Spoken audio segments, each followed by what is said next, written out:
Coup d'un soir avec le PDG. Chapitre 1. Donne-moi un homme.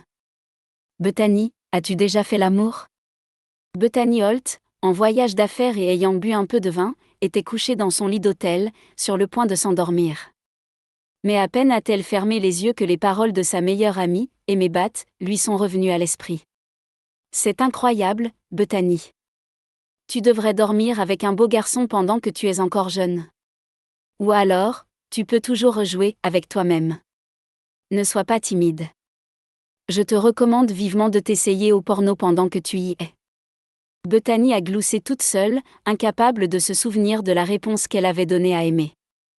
En ce moment, Bethany était tellement ivre que son visage délicat a commencé à rougir, ses cheveux épais s'étalant sur les draps comme des algues.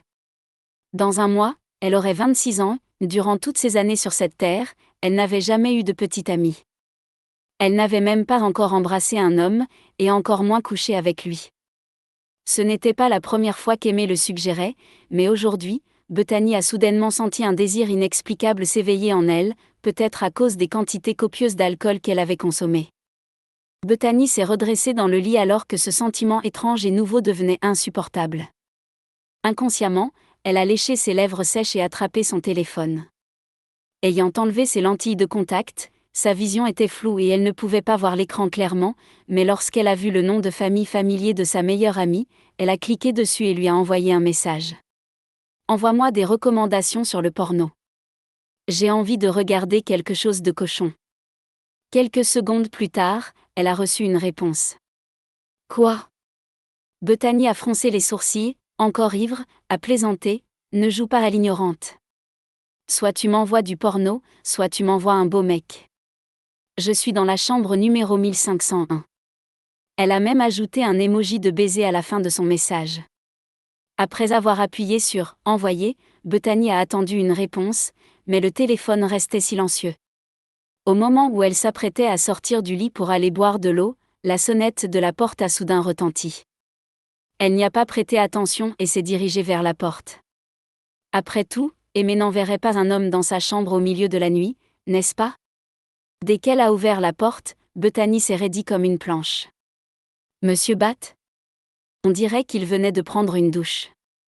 Ses cheveux courts étaient encore mouillés et il ne portait qu'une robe de chambre en soie noire, exposant plusieurs chiffres sombres sur sa clavicule enfoncée.